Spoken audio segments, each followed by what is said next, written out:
antes queria agradecer sobre Dias por ter vindo falar um bocadinho connosco sobre as questões da inovação e sobre a questão da modernização da administração pública. Como é que o setor da saúde específico se pode situar neste processo. Queria agradecer também às pessoas no Porto que se juntaram a nós. Nós, realmente, nestas entrevistas tentamos sempre fazer uma reserva um bocadinho mais, digamos, mais contida, porque estar a expor as pessoas a todo tipo de perguntas é um bocadinho complicado e poderia ser, de alguma forma, também muito prolongado no tempo. Mas, como é óbvio, queria deixar em aberto a participação de todos no Porto também, portanto, a ideia é tornar isto uma conversa informal e descontraída, portanto, sempre que surgirem questões, vamos todos, de alguma forma, participar neste diálogo.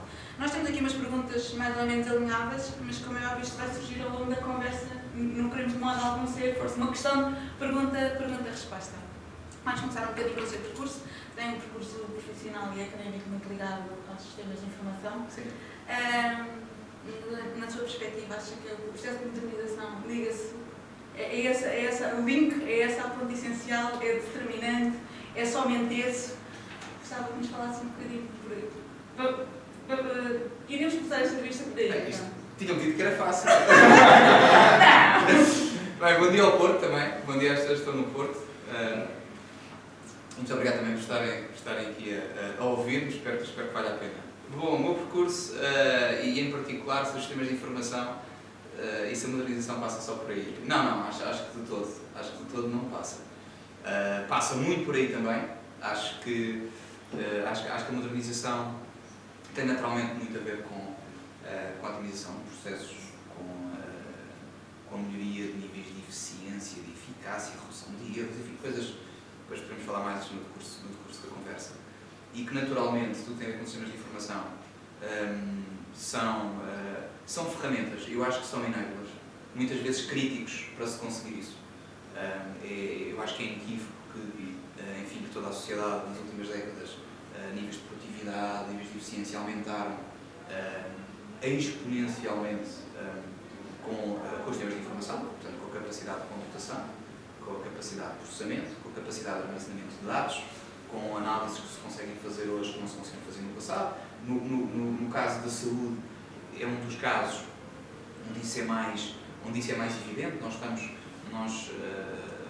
dar um pequenino exemplo concreto, não vou desviar da pergunta, já lá vou voltar, mas nós estamos a trabalhar com a Administração Pública Portuguesa com um parceiro privado, que é a IBM, que está a apostar muito na computação cognitiva e tem um sistema que se chama Watson, que é um sistema de computação cognitiva muito avançado do ponto de vista algorítmico e de computação, que só é possível hoje quer por um lado, com a velocidade de processamento que existe hoje, quer por outro lado, com a velocidade de armazenamento de dados que não existia há apenas 10 anos atrás, e que os maiores exemplos, ou os exemplos de maior sucesso que o Watson está a ter, e eles estão a trabalhar em vários domínios, o exemplo flagship, desculpem o anglesismo, é precisamente na área da saúde. Eles estão a trabalhar na área do diagnóstico e da terapêutica de doenças oncológicas. Eles têm uma experiência bastante alargada com alguns hospitais na costa leste dos Estados Unidos, e onde estão a desenvolver processos computarizados, com inteligência artificial, com o que eles chamam agora de computação cognitiva, que é mais um nome moderno para a inteligência artificial, e que lhes está a produzir resultados em que põem, portanto, a computação a funcionar sobre papers e investigação clínica que foi feita ao longo de várias dezenas de anos, e conseguem chegar a resultados de terapêuticas oncológicas que são muito superiores àquelas que os cérebros humanos produziram há 10 anos atrás ou há 15 anos atrás, e eles estão a apresentar isso, no mundo inteiro, como sendo um caso de sucesso. É uma coisa muito recente, é uma coisa que tem menos de 2 anos, estão a alargá-lo a variedíssimas áreas, e portanto, naturalmente, que os sistemas de informação, isto para voltar à pergunta, os sistemas de informação são absolutamente críticos para isto, não é? Agora, eu acho que falta aqui muito mais coisas para que a modernização administrativa se faça, se processe, se implemente, se dissemine do que os sistemas de informação, não é?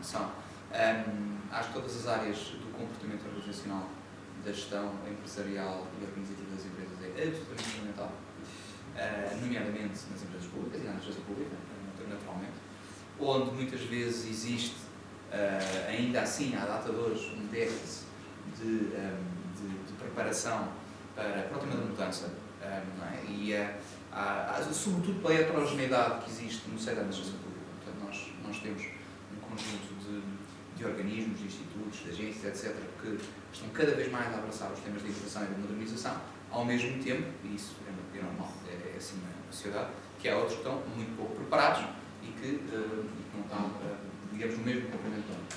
Portanto, eu diria que os sistemas de informação são uma peça-chave e, portanto, eu acho que hoje é difícil uma organização, um instituto,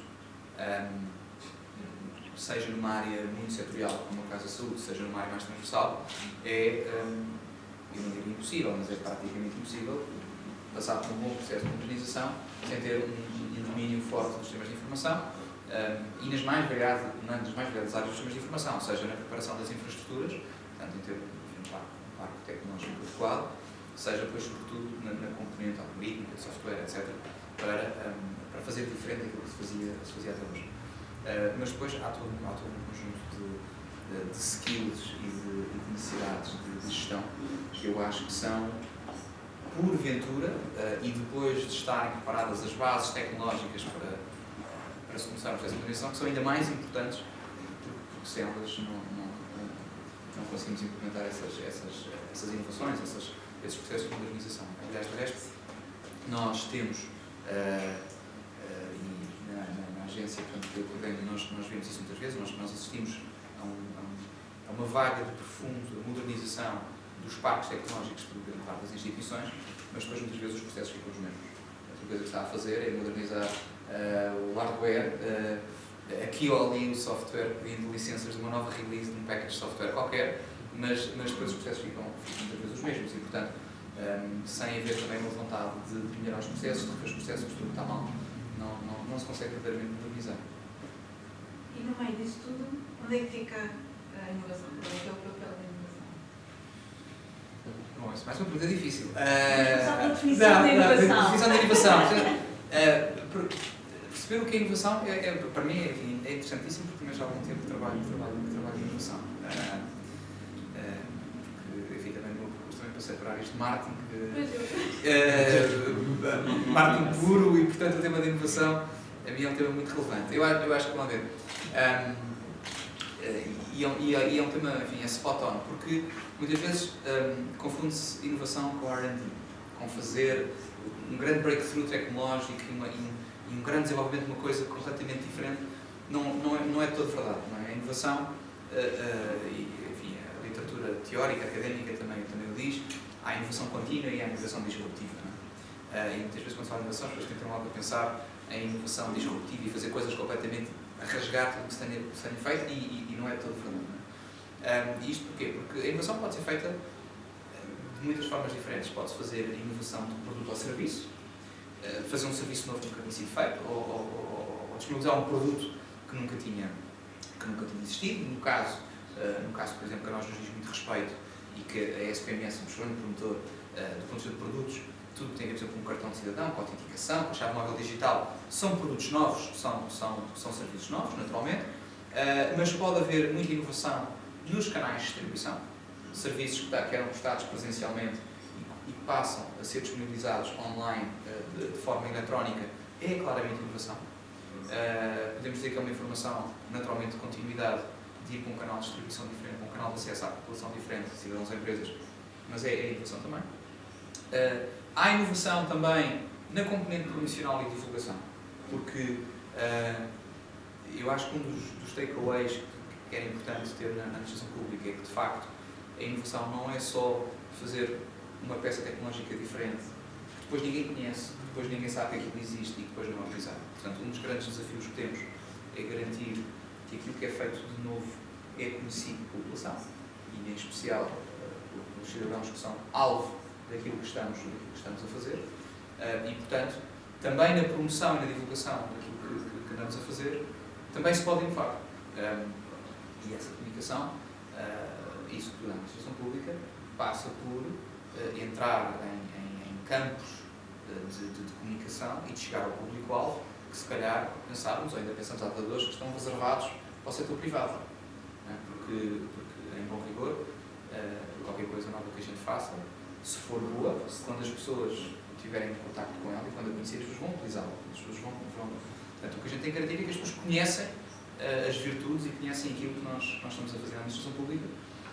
E, portanto, a inovação passa não só por desenvolver novos serviços, mas como também colocar isso no maior número variado de canais possível e depois, ao mesmo tempo, também inovar na forma como passamos a informação e como comunicamos isso às pessoas e ao público. Mas, como eu estava a dizer, a inovação pode ser meramente a melhoria de um processo que de facto nos garante uma melhoria contínua naquilo que estamos a fazer de forma diferente, de forma mais eficiente, com menos erros, onde aí os sistemas de informação são um meio auxílio precioso, ou pode ser de facto uma peça muito mais disruptiva na estratégia das nossas agências, dos nossos institutos, das nossas empresas de administração pública, fazendo coisas que até à data não eram de facto feitas.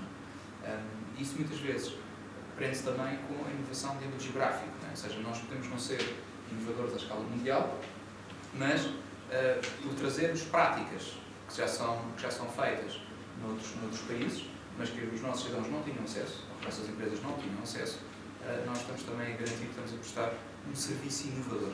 E, portanto, mais uma vez, o inovador, não precisamos ser os pioneiros à escala mundial para conseguirmos ser inovadores enfim, há quem dizia, sobretudo no meio académico, copiar uma arte, e de facto, se nós conseguirmos copiar bem, uma boa cópia, ou a adoção de uma boa prática, é também ela inovadora. E eu acho que não devemos ter medo de o encarar desta maneira, sobretudo nestas áreas de modernização. Nós vemos que estamos a competir naturalmente com sociedades e com economias muitas vezes mais desenvolvidas do que a nossa. Embora, curiosamente, a área da modernização, enfim, de uma forma lata, e dentro dessa forma lata, a parte das TIC, das tecnologias, dentro da modernização, Portugal está claramente na frontline, na linha da frente, a nível internacional. Nós temos hoje um conjunto de mecanismos de conseguirmos ter um registro civil de cidadãos com números únicos, as funcionalidades que temos de autenticação, de identificação eletrónica, etc., que há muitos países que não conseguem ter, nomeadamente no mundo anglo-saxónico. Porque, por exemplo, no mundo anglo-saxónico, onde inclui naturalmente a Grã-Bretanha e a Inglaterra à cabeça, mas a Austrália, a Nova Zelândia, por aí fora, o facto de eles não poderem atribuir números e identificadores únicos a cidadãos faz com que eles tenham que ter uma teia, um emaranhado de ligações entre agências e institutos que lhes tolda a inovação, que lhes prende a inovação. Não é? Portanto, nós estamos muito bem e comparamos muito bem com muitos países por esse mundo fora, dentro da Europa e fora da Europa. E, portanto, sempre que nós nos identificamos com uma boa prática, conseguimos trazer geograficamente aqui para Portugal e conseguimos disponibilizar isso às nossas cidades, às nossas empresas, é naturalmente também a inovação. E, portanto, eu diria, voltando à pergunta e fazendo um wrap-up, o que é inovação? A inovação é tudo o que nós conseguimos fazer de diferente que melhora o nosso estado atual. Seja um pequeno passo contínuo de uma melhoria de processos e no limite ainda mais micro, melhoria de procedimentos que nos levem a um estágio mais desenvolvido daquele em que estamos hoje, e ainda que seja um passo muito incremental de melhoria da situação atual, até à disrupção de prestar um serviço completamente diferente, novo, que a população não conhecia, que os cidadãos não tinham no seu dia-a-dia e que passam a ter. Mas é importante percebermos que a inovação, para chegar à inovação disruptiva, temos muitas vezes que passar por esta inovação mais incremental, e mais do que isso, temos que preparar a cabeça das pessoas, e a forma de mudarmos muito a forma das empresas estarem mais receptivas e das pessoas estarem mais receptivas à inovação, é começar primeiro pelas inovações mais graduais, mais incrementais, até conseguirmos chegar, naturalmente, depois a coisas mais out of the box e mais disruptivas. Inovar no setor público e no setor privado é a mesma coisa? Não, de todo. Mas atenção, não é melhor nem pior. Não, é diferente. Eu acho que são coisas mais diferentes. Inovar no setor privado tem, penso eu, uma grande vantagem. E depende, mais uma vez, naturalmente, dos setores mais regulados, setores menos regulados. Mas enfim, em média, é mais fácil porque existe claramente uma menor dependência de um quadro jurídico e normativo a que a administração pública, quer se queira, quer não se queira, está mais sujeita. Essa, eu penso que é a primeira grande diferença, digamos, todo o framework jurídico que está por trás, que é mais aberto e menos restritivo no setor privado. Uma segunda vantagem é que, normalmente, no setor privado, o grau de centralização da decisão é bastante superior. Ou seja, quando uma determinada empresa decide coletivamente, enfim, os seus órgãos de decisão avançar por um determinado caminho, a empresa normalmente coloca-se toda por trás desse projeto e, portanto, 2, 3 grandes desafios, 2, 3 grandes bandeiras e toda a empresa se mobiliza nessa direção. Na administração pública, naturalmente, exceto inovações que sejam muito setoriais e muito confinadas a uma determinada área de atuação, é normalmente mais necessário um entendimento transversal dentro de um governo, de um executivo, de uma administração pública, e isso, naturalmente, pela natureza humana, torna-se mais complexo, porque é preciso um maior alinhamento de interesses, de vontades, de mentalidades, e, portanto, essa eu diria que é, digamos, a segunda grande diferença, que facilita o setor privado e dificulta a administração pública. Mas há outras coisas na administração pública que a tornam mais desafiante e, às vezes, até mais propensa para poder inovar do que o setor privado. O setor privado tem a limitação, ou não, mas enfim, é uma condicionante, de mesmo as inovações serem sempre feitas com a obtenção de lucro em mente. Não é? Uma empresa privada existe por uma remuneração dos seus acionistas, dos seus detentores, etc. E, portanto, existe um crivo muito grande em que grande parte das inovações, se tiverem em risco de ser rentáveis ou não se fazem, e, portanto, há muita coisa que deixa de ser feita no setor privado com receio que não seja rentável. A administração pública não tem esse objetivo em mente. Não é? A administração pública naturalmente deve ser eficiente, naturalmente deve ser sustentável, deve garantir um cuidado pela saúde das finanças públicas, mas o seu objetivo principal é prestar serviço público. E, portanto, há um conjunto de inovações que, não sendo rentáveis na perspectiva económica, são totalmente meritórias e são muito boas do ponto de vista de serviço público. E, portanto, há muita inovação que deveria ser feita, e eu acho que há muita inovação que é feita em prol de serviço público e sem o fito da rentabilidade ou da eficiência económica como driver único. Não é? E, portanto, eu acho que isto é um desafio que temos que ter ciente que a administração pública tem, o setor privado não tem, e, portanto, deve haver este espaço para a inovação que é diferente do setor privado. E de algum modo a inovação pode ser incentivada? Pode-se promover a inovação? Eu acho que sim. Eu acho que a inovação deve nascer de 3 coisas, e a terceira é um incentivo externo, é uma certa criação de uma agenda e de um interesse público em prol da inovação. Mas antes disso, eu acho que há duas condições prévias.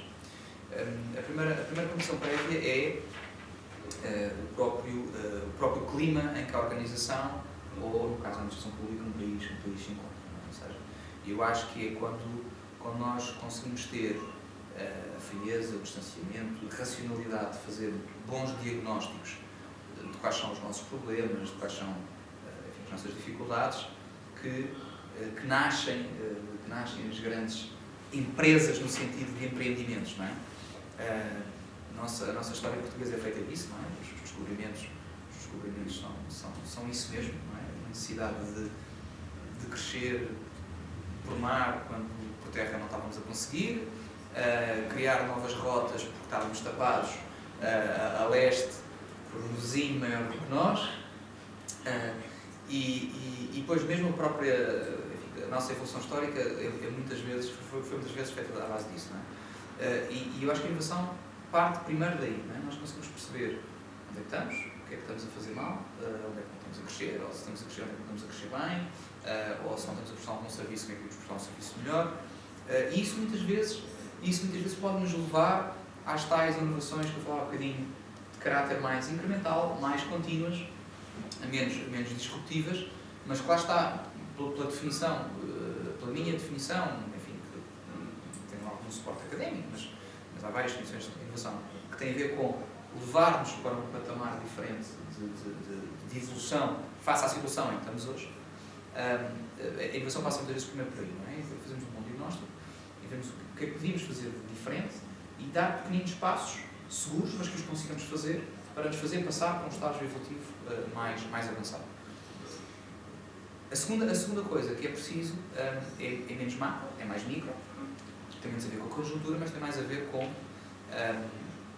as pessoas, ou seja, com as pessoas que nós temos dentro das nossas organizações, dentro dos nossos institutos, e com a própria curiosidade intelectual que as pessoas têm e o próprio inconformismo que as pessoas têm.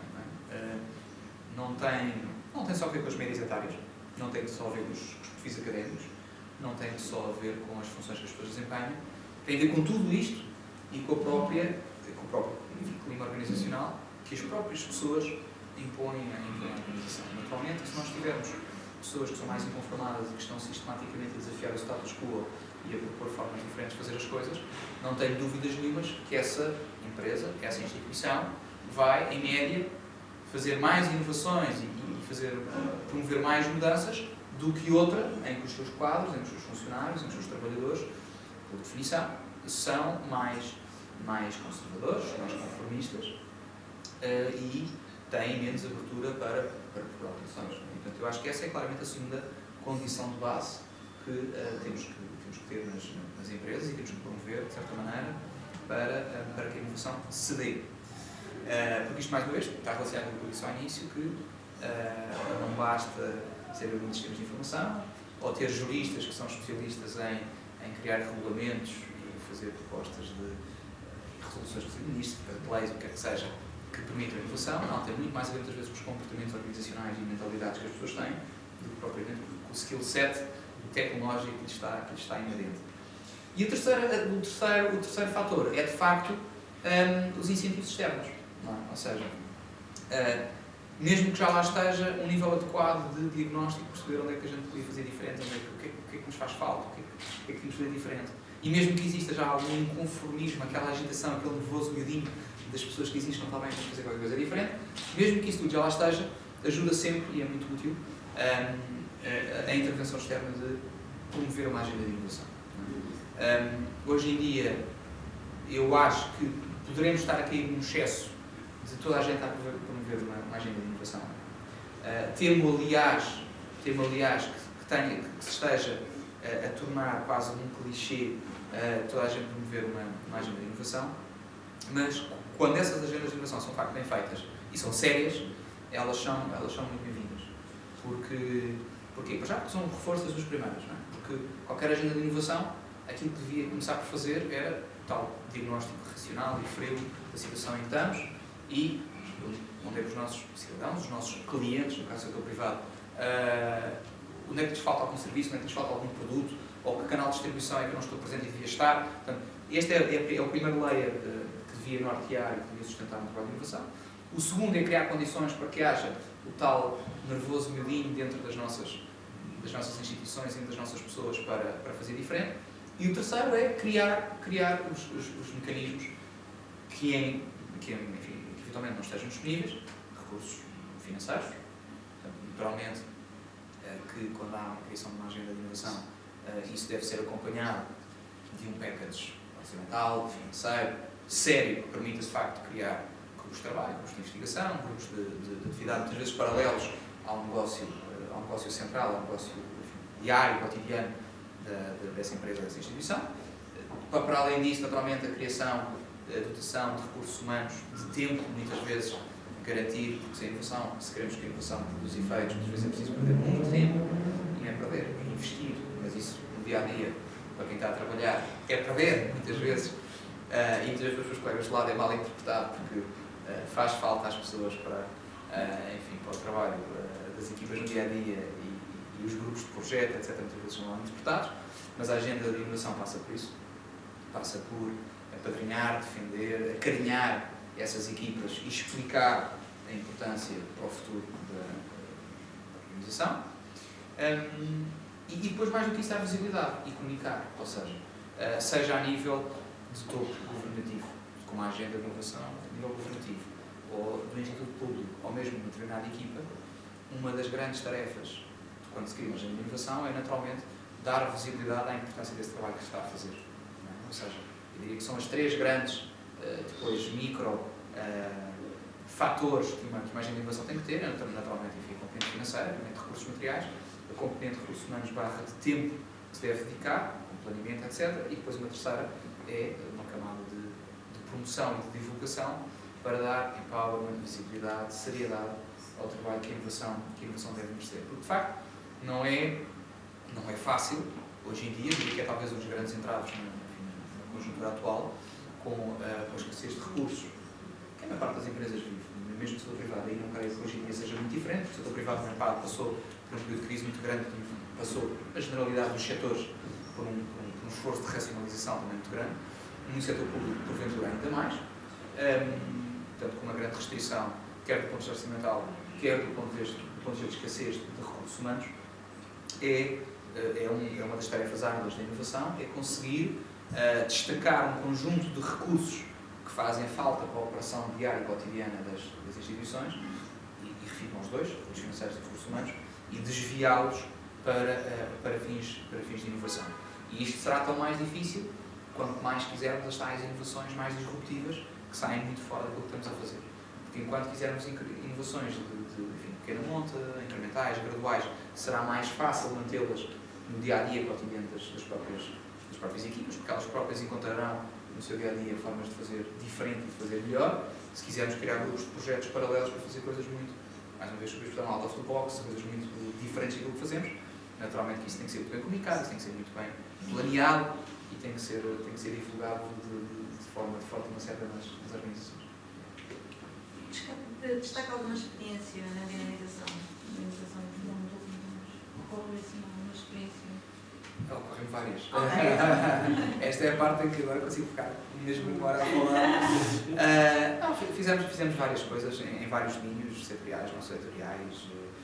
Eu posso, enfim, conheço naturalmente melhor depois aquelas que liderámos, mas há muitas que foram feitas no passado. Deixem-me começar por uma que se calhar vos vão falar os vossos convidados um bocadinho menos, mas que eu acho que vale a pena falar, porque Portugal fez muito nessa área das empresas. Nas áreas das empresas, a administração pública, através, enfim, do IRM, da Segurança Social, a própria AT, foram feitos um conjunto de passos nos últimos 10 anos de criações de empresa na hora, empresa online, foram feitas um conjunto de inovações. E lá está, mais uma vez, o que norteou estas inovações foi primeiro a revisão de processos, o melhorar aquilo que já era feito, e só depois é que se recolheram, de facto, os sistemas de informação. Então, os sistemas de informação, de facto, permitem níveis de produtividade ímpares, não é?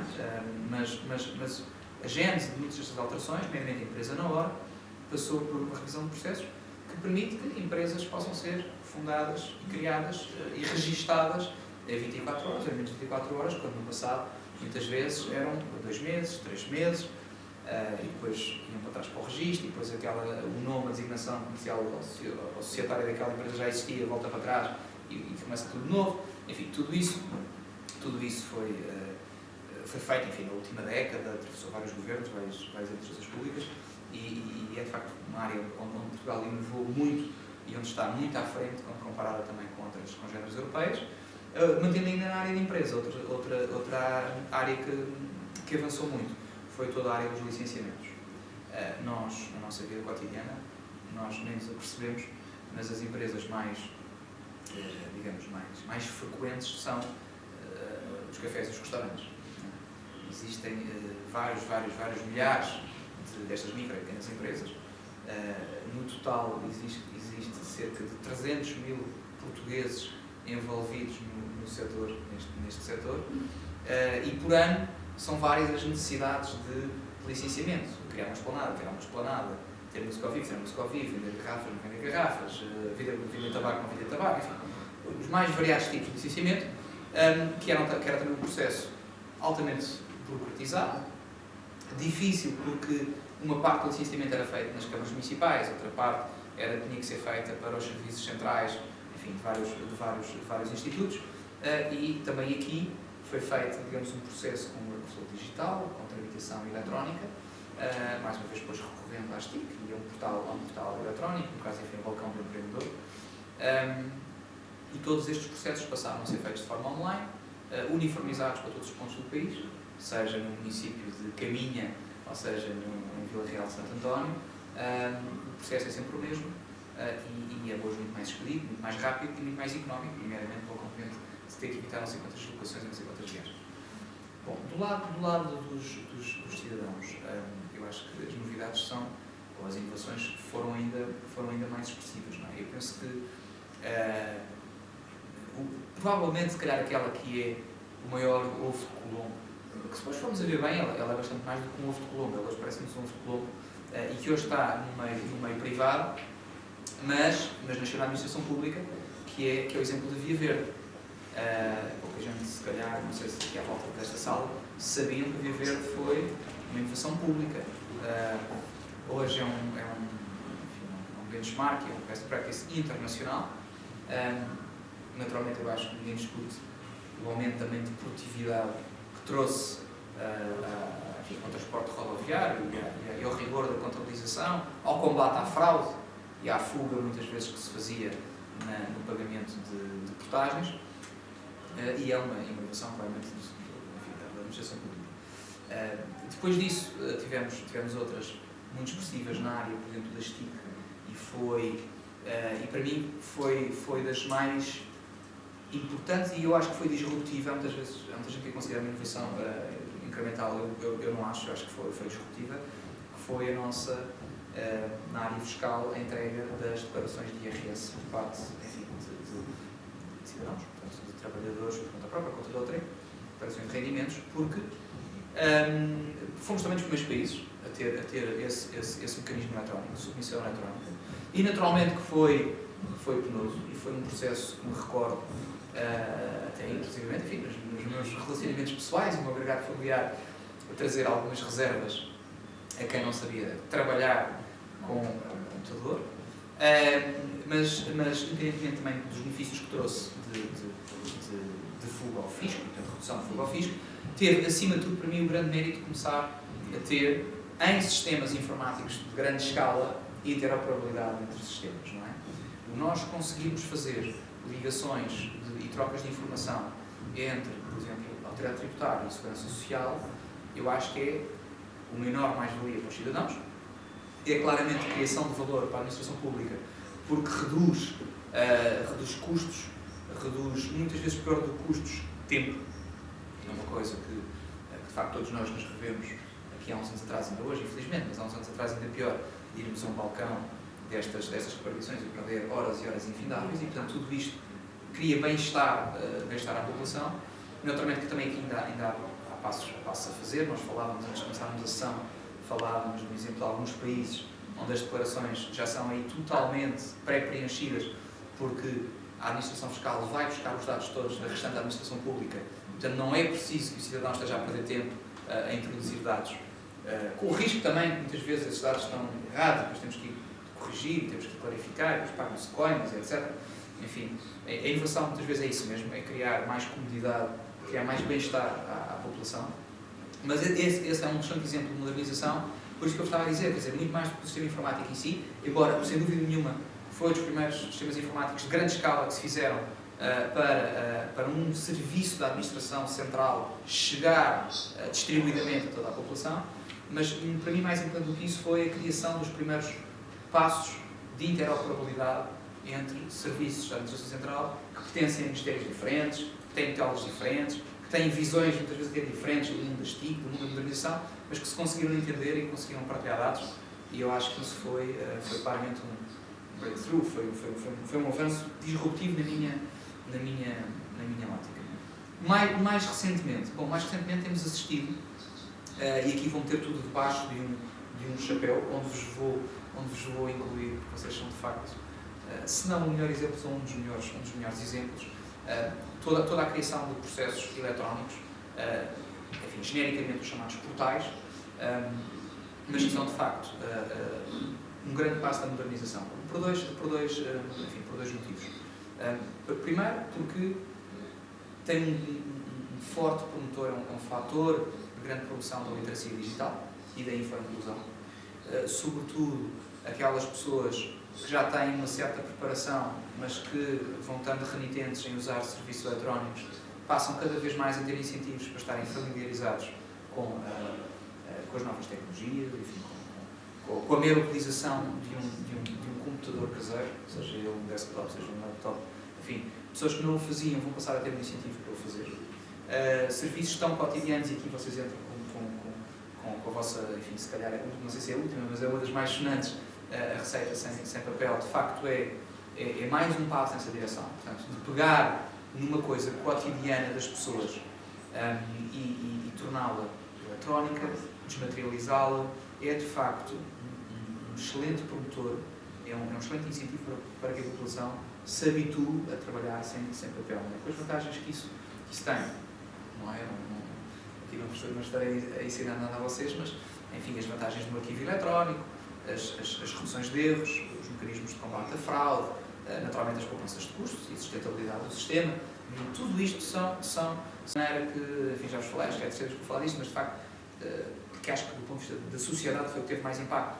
Quando se lançou um processo de declarações eletrónicas na área fiscal, toda a gente estranhou, mas se tivesse vacilado, não teríamos chegado a lado nenhum. E foi importante continuar com esse caminho, ser firme no caminho e corrigindo a rota, naturalmente, mas manter o caminho. Essa é a primeira grande, enfim, não lhe posso chamar conselho, não lhe posso chamar conselho, mas enfim, é o primeiro passo que eu acho que é necessário. O segundo é, vou voltar ao tema da agenda de inovação. Aquilo que vocês estão aqui a promover, onde estamos hoje inseridos, é uma pequena peça dessa agenda de inovação, fazer de facto uma agenda de inovação consistente, séria, que se preocupe com um plano de inovação. E esse plano de inovação não pode ser um PowerPoint, não pode ser um mero calendário onde eu ponho lá umas setinhas e não. Tem que ter recursos humanos, tem que ter recursos financeiros, tem que ter metas, tem que ter uma agenda de inovação séria, que não é fácil hoje em dia. E é por isso, quando há bocadinho falava de clichê, é um bocadinho por causa disso, não é? Porque nem toda a gente hoje pode estar preparada para fazer uma agenda de inovação séria, porque vivemos de facto tempos muito restritivos, de todos os pontos de vista, financeiros, humanos, materiais, etc. Até de prioridade e enfim, vou usar mais um anglicismo, de span of attention, portanto, termos capacidade do nosso tempo cerebral para dedicar X parte do nosso tempo, do nosso dia-a-dia, à inovação, até isso hoje não é muito fácil, não é? Portanto, ter uma boa agenda de inovação, porque eu acho que a inovação se planeia também, ou seja, a inovação não pode ser vista só como ter ali um grupo de gênios fechados numa sala e vai nascer de geração espontânea, portanto não é isso. De resto, enfim, quando eu falei do processo gradual, desde as inovações incrementais até as inovações disruptivas, isto é um caminho que se faz precisamente com algum planeamento e, portanto, eu acho que esse é o segundo conselho, ou a segunda coisa que eu faria. E a terceira é, porque eu acho que é o parente pobre, e tem sido o parente pobre na administração pública no campo da inovação, é de facto a comunicação. É de facto conseguir que este espetacular painel que vocês têm aqui, que isto conseguisse passar para os cidadãos, ou seja, e eu por mim falo, eu olho para aqui, e infelizmente para mim não conheço, bem, alguns deles não era suposto conhecer, não é? Porque alguns deles são mesmo para a comunidade médica, mas enfim, outra parte. Mas alguns conhecem, já não. Eu disse alguns, todos, mal seria.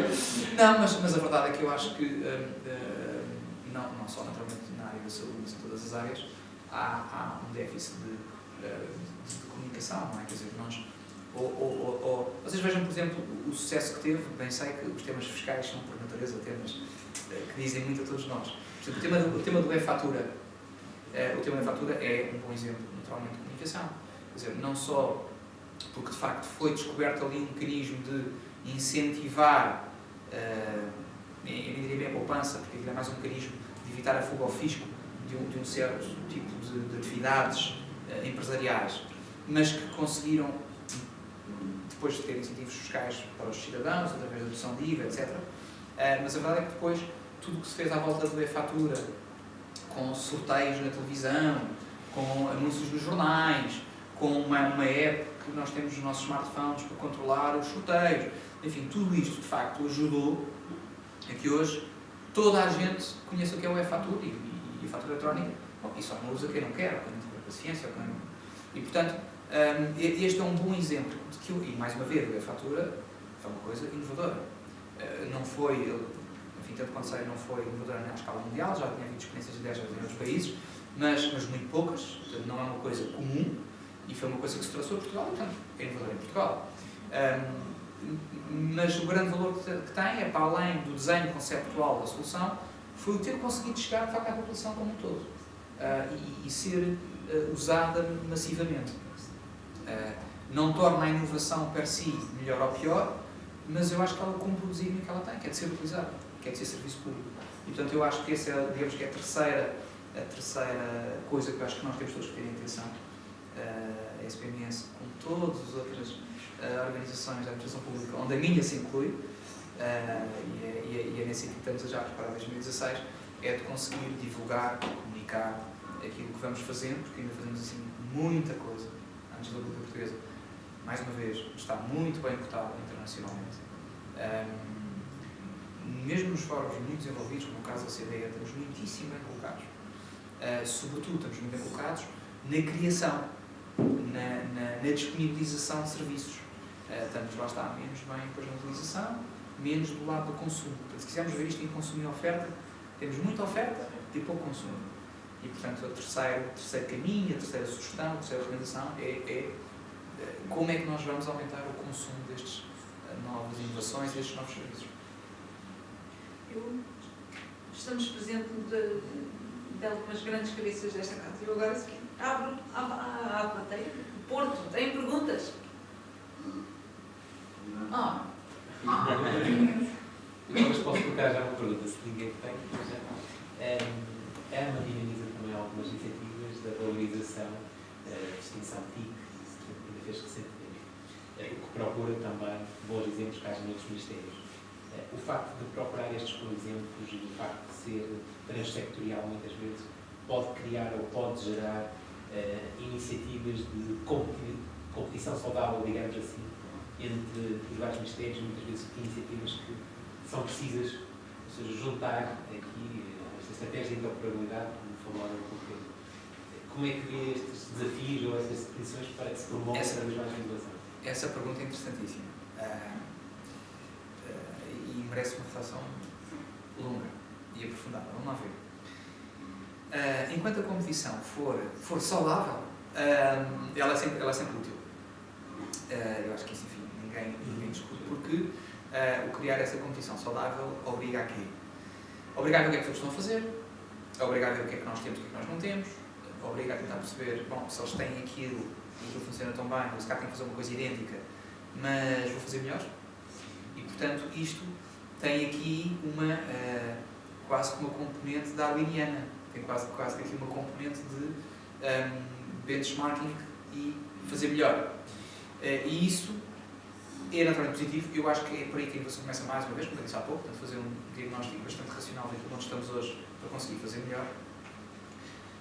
O único efeito que temos que ter cuidado, e eu não sei se era por aí que estava a tentar chegar também, é nas TIC tendemos a caminhar muitas vezes para uma proliferação de plataformas, um excesso de infraestruturação, e portanto, se aquilo que estivermos a promover é um projeto que é muito confinado num determinado ministério, naturalmente que é saudável que esse ministério o faça, articuladamente com os outros, onde o perigo aparece e onde nós temos que calcular este clima de competição é quando um determinado organismo precisa do outro e vai desenvolver uma base paralela e enfim, um conjunto de sistemas em sentido lato que são paralelos a outros já existentes.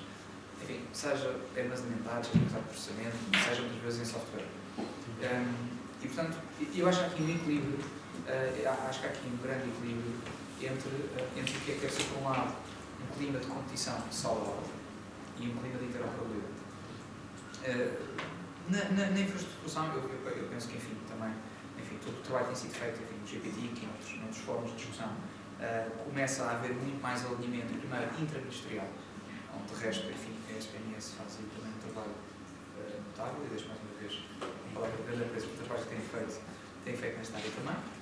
Que outros ministérios têm feito, enfim, de forma idêntica, outros nem tanto, porque também temos que ter consciência que, tal como na população, enfim, os níveis de conhecimento e de domínio das TIC é assimétrico também dentro da administração pública, e naturalmente que há algum trabalho para fazer, mas este tipo de interoperabilidade é claramente um problema que tem que ser promovido. Mas que de todo não é incompatível, lá está, com a persecução de uma competitividade saudável dentro dos meus projetos e das minhas plataformas. Eu recordo, vou falar mais uma vez, já estávamos aqui a falar no início da conversa, vocês agora recentemente, portanto, o portal do Utente, vocês foram um dos primeiros aderentes a usar, por exemplo, sistemas que a administração pública já utiliza de autenticação, que são também desenvolvidos por nós pela ANA. Esse é um excelente exemplo do que é a interoperabilidade entre, embora nós sejamos transversais, mas entre serviços da administração pública para um portal que é vosso, que é intraministerial, que é feito setorialmente com um setor bem definido, que é o setor da saúde, mas que, apesar disso, não dispensa serviços de outras áreas. Eu penso que esse é o caminho, ou seja, devem ser promovidos e deve ser dada visibilidade a novas iniciativas que são feitas setoriais, interministeriais, que não precisam, nem podem, ser interministeriais. Saúde, educação, a defesa, por aí fora, mas que todos os serviços que já existam disponíveis no outro Ministério e que sejam eficientes e que estejam plenamente desenvolvidos, devem ser utilizados e não devem ser desenvolvidos de raiz sistemas paralelos.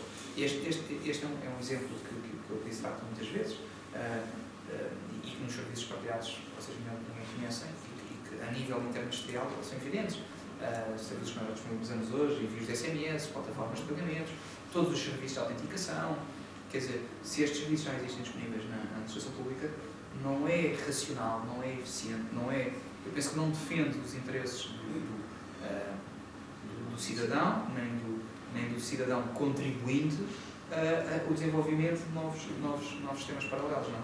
Portanto, o equilíbrio está aqui no meio, ou seja, eu acho que é importante, eu acho que estas iniciativas são muito importantes para premiar a inovação, naturalmente. Ou seja, para premiar todos os novos portais que são feitos com novas funcionalidades, com tramitação eletrónica de serviços que até então não eram possíveis. Portanto, tudo isto deve ser premiado. Portanto, deve continuar a ser incentivado, garantindo-se que isto não rompe com a interoperabilidade, mas pelo contrário, que promove a interoperabilidade e que rompe sim com as barreiras que antes existiam. Não sei se respondi. Pode. O Porto continua sem perguntas. Não há perguntas no Porto. Espera-se aqui mais uma pergunta. Há pouco falou da racionalização que existe e das dificuldades que temos que enfrentar, e das dificuldades que passamos todos, tanto do lado privado como da parte pública. Houve inclusive muito a fala de fuga de cérebros e das pessoas que são muito capazes e muito bem preparadas no nosso país, que depois vão produzir lá para fora.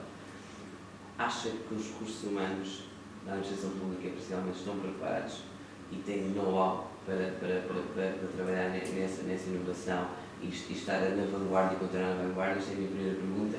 E a segunda pergunta é se nós temos CEOs ou pessoas de topo também abertas para receber essa inovação e, digamos assim, para promover essas boas práticas ou essa inovação entre as instituições públicas. Mais uma questão de pergunta, vocês prepararam para isto?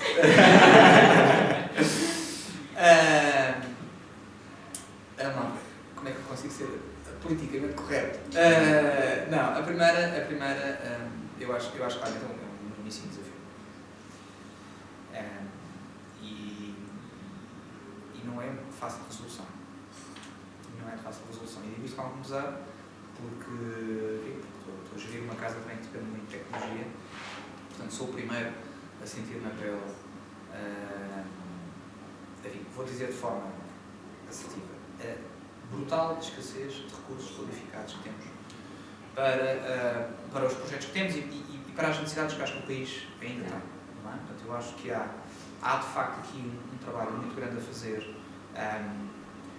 na área dos recursos humanos e que, onde eu se calhar vou ser mais disruptivo ou menos diplomata, é não acredito na teoria de que eu preciso qualificar os nossos recursos. Eu acho que não vai lá com qualificação.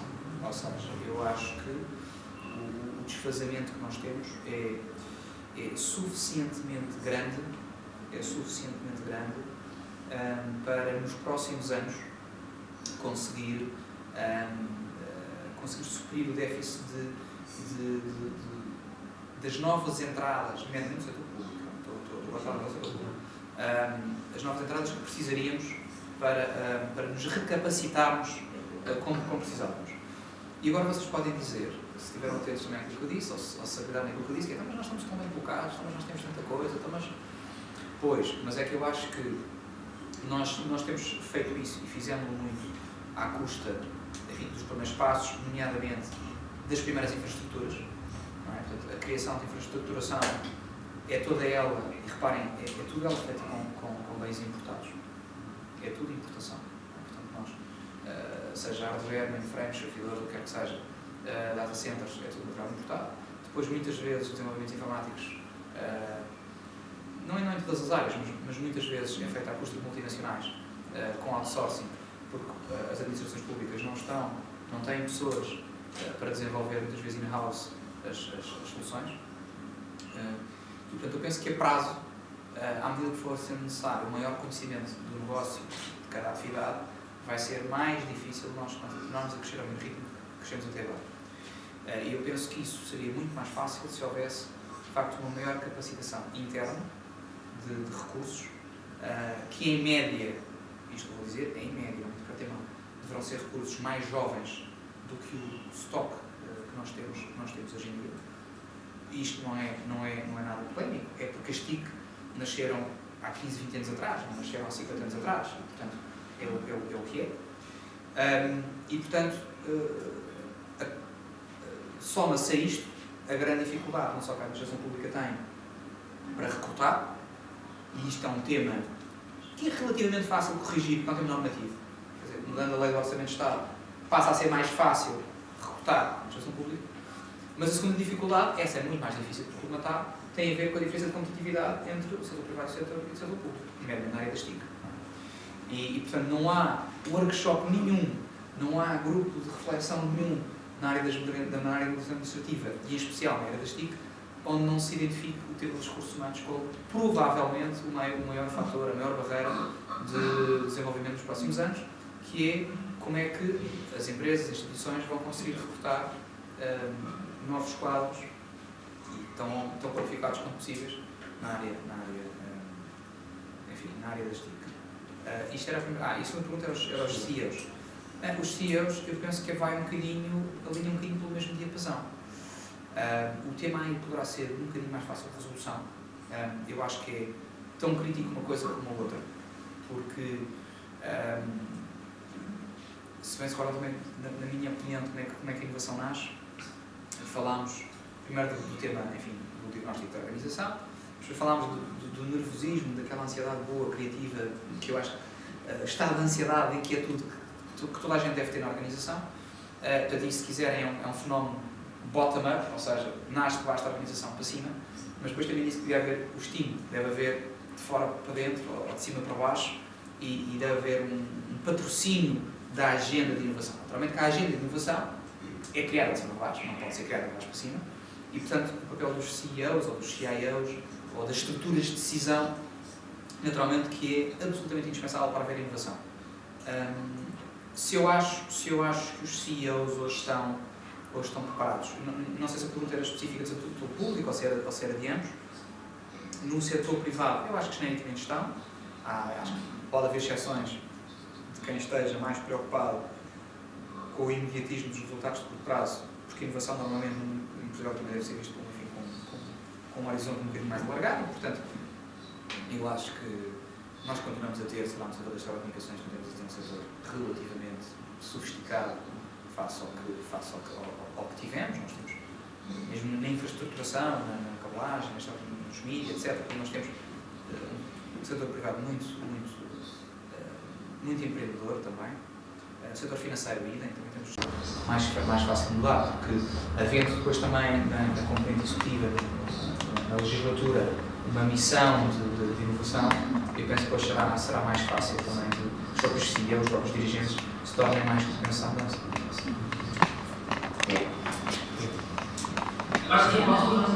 Uma questão. O nosso resistente de Porto.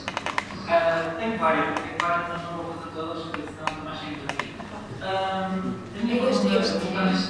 Voltando aqui a uns 20 minutos atrás na conversa, quando estava a falar sobre a inovação, do fazer primeiro e depois só decidir, pensar, isso às vezes é bonito, mas o que eu quero perguntar aqui é sobre a dívida técnica. A dívida técnica que gera tanto desperdício nas TIC portuguesas, particularmente no setor da saúde. Eu falo pelo meu projeto em que estamos a tentar substituir um sistema com 20 anos e são 20 anos sem qualquer produção, e temos uma dívida técnica enorme. Não só problemas de infraestrutura, como agora todo o problema de externalização e tudo o que nós herdamos nos traz dívida técnica. Eu gostava de saber como é que, ou em que ponto de hierarquia é que talvez devamos trabalhar para impedir este acumular de problemas e de coisas que fazem com que só haja desperdício.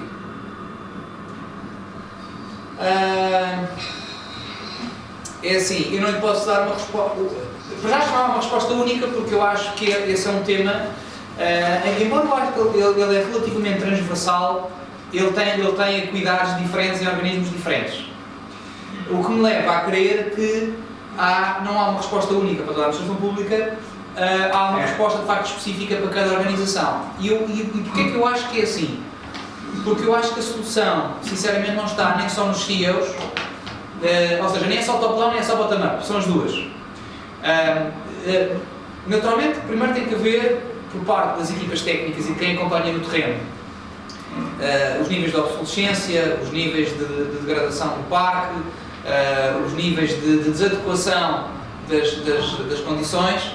Tem que haver capacidade não só para agir depois das coisas já serem evidentes, mas de haver alguma antecipação. Porquê? Porque acho que depois, grande parte das decisões, infelizmente também por restrições dos decisores, mas infelizmente não são imediatas, muitas vezes não são sequer anuais, muitas vezes são plurianuais, e portanto tem que haver da capacidade das equipas algum planeamento e sobretudo algum esforço de convencimento de que é necessário mudar e de que é necessário fazer novos investimentos ou uma mudança até às vezes de arquitetura. Isto por um lado. Mas naturalmente que isto não serve de nada se, por muito planeadas que as equipas sejam, se depois nós formos, desculpem a expressão, falar com um muro, não é? E portanto é muito importante que da parte dos decisores e da parte de quem tem depois capacidade para ajudar a resolver o problema, se essas pessoas estiverem preparadas e perceberem os argumentos que lhes estão a ser passados. E aqui volto à última pergunta, que é o tema dos CEOs e dos dirigentes terem capacidade de ter um mínimo de conhecimento do que é um sistema informático para perceber que nós não conseguimos fazer serviços novos, ou por outra, conseguimos, mas com níveis de risco e de ausência de tolerância e da ausência de redundância completamente brutais, se estivermos a desenvolver novos serviços com sistemas com 20 anos, em que depois não é fácil manter, onde já não há licenças, onde já não há suporte, onde já não há manutenção, onde muitas vezes até do ponto de vista da hardware, se tivermos algum problema, enfim, é uma catástrofe, é um sistema completamente, é um downtime absoluto. Portanto, se não existir esta sensibilidade de facto nos dirigentes, o processo vai ser muito mais longo, vai ser muito mais moroso e vai haver muito mais incidentes pelo caminho, não tenho dúvida nenhuma. Mas por outro lado, não são só os dirigentes que podem fazer este trabalho do pé para a mão. Portanto, acho que tem que haver um trabalho contínuo e mais do que contínuo, tem que haver este trabalho preparatório. Portanto, porque depois muitas vezes a renovação e um processo de substituição não é imediato, não é one-off, é uma coisa que é feita com bastante tempo e, portanto, tem que ser alimentado de baixo para que entre, digamos, no calendário de reinvestimento e de atualização da empresa. Isto do ponto de vista de investimento propriamente dito, mas mesmo do ponto de vista de projetos, o que eu acho que é muito importante é que, portanto, na aprovação de novos serviços e de novos projetos, não se pensa, como muitas vezes se pensa, só na componente de software ou mais na componente algorítmica daquilo que queremos fazer, mas da nossa preparação interna para abraçar esse projeto. Aqui, isto extravasa muito a preparação tecnológica, que também é um tema de preparação orçamental, preparação de recursos humanos, etc. Mas claramente a preparação tecnológica da organização para abraçar um novo projeto, eu acho que é uma coisa que muitas vezes falha, ou por outra. É feito, mas se calhar muitas vezes não é feito com o grau de exaustividade necessário para evidenciar logo à partida que podemos abraçar este projeto e podemos fazer um novo serviço ou um novo portal, ou o que é que seja, mas que primeiro há que renovar o parque, há que modernizar, e isso muitas vezes, eu acho que isso muitas vezes também não é feito com o grau de convencimento suficiente da organização para que os dirigentes decidam.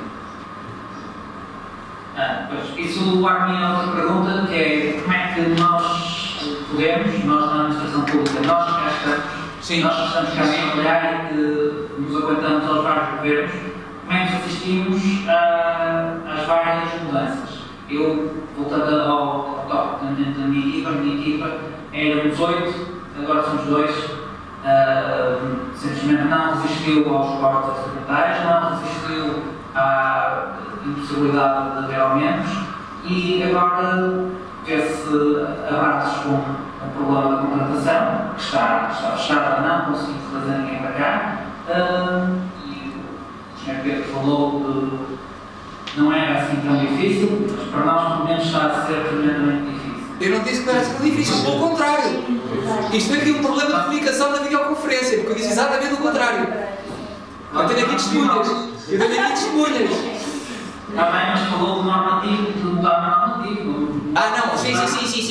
Sim, o que eu disse foi. Portanto, nós temos dois tipos de primeiro, o diagnóstico, estamos totalmente alinhados, disse exatamente isso. Portanto, disse exatamente que um dos problemas grandes com que nos estamos a deparar é com a descapitalização de recursos especializados nesta área. Portanto, sem dúvida nenhuma, o diagnóstico está certíssimo. E depois, o que eu disse foi, para corrigirmos isto, há duas coisas que têm que ser alteradas. E o que eu disse foi, a primeira coisa, é fácil de se alterar, não depende de nós.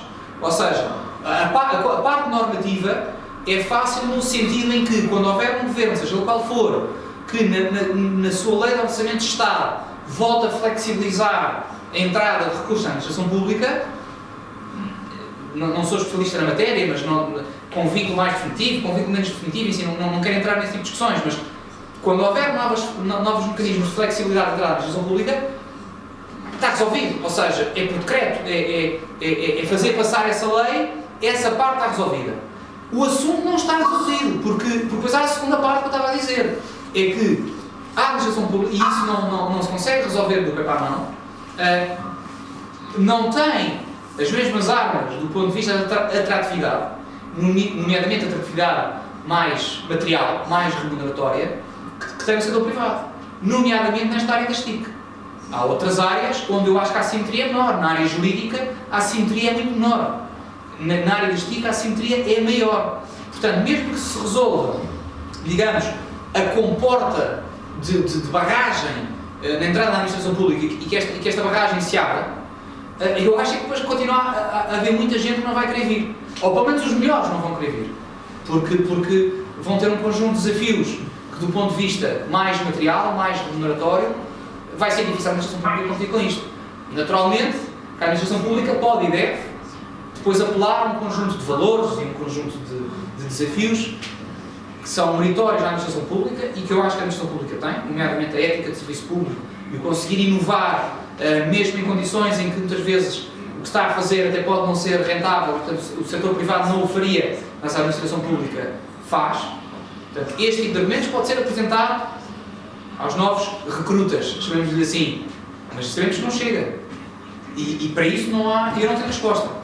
Portanto, estou de acordo, e esse é um desafio enorme que está a sentir, desculpa, não percebi o seu nome, mas que está a sentir na sua, que o João sente na sua equipa e eu sinto nas nossas.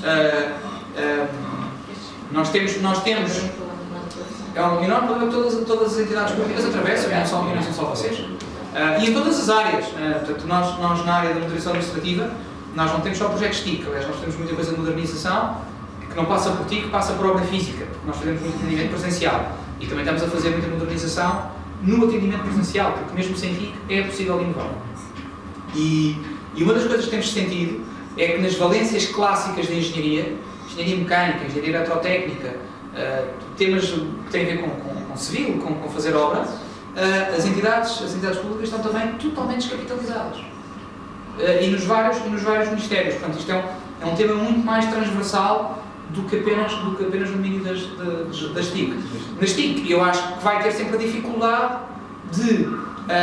é um setor que, por ser um setor de serviços puro, onde é muito fácil a mobilidade de recursos entre empresas, e nomeadamente a presença de multinacionais em Portugal, a assimetria de condições remuneratórias acentua-se ainda mais do que noutras áreas e noutras profissões. E, portanto, este gap vai ser difícil de resolver e, portanto, eu acho que é uma das prioridades que qualquer governo, seja qual for, terá que ter, é de olhar para isto e tentar criar condições na administração pública para que consigamos fechar este gap. Portanto, estou muito de acordo. Não tenho as soluções, infelizmente. O que falou foi que seria só normativo. Eu acho que no nosso caso, nos TIC, não se mudou ciclos no ano.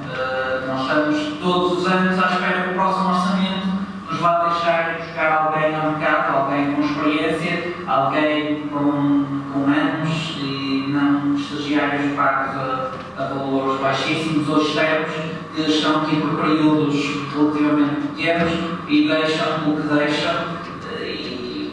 Nós conseguimos tentar orientar e tentar aguentar para que a asneira ou que o juízo possa ser nulo ou quase inexistente, mas isso nem sempre é possível, especialmente quando uma equipa projetada nem era para 8, era para 13, agora estamos 2. Não me resta outra opção que não solidarizar-me com essa sua posição e voltando só em jeito de conclusão, voltando só ao tema dos CEOs e dos dirigentes, é mais um desafio que eles têm que abraçar, enfim, no tempo de antena também muitas vezes muito curto e muito escasso, que têm, enfim, com as suas pequenas políticas, dar-lhes nota disso, uns falam mais, outros falam menos, eu penso que quanto mais o fizerem melhor, dando precisamente essa nota de que é um tema que tem que ser revisto urgentemente, sob pena no futuro ser muito negro nesta matéria. Por mim, Obrigada. Obrigado. Obrigada à vossa presença, obrigada também a todos aqui. E eu agradeço mais. Muito obrigado. Muito obrigado. Muito obrigado a todos. Conhecer este magnífico espaço. Já levo aqui mais umas ideias. Fazer uma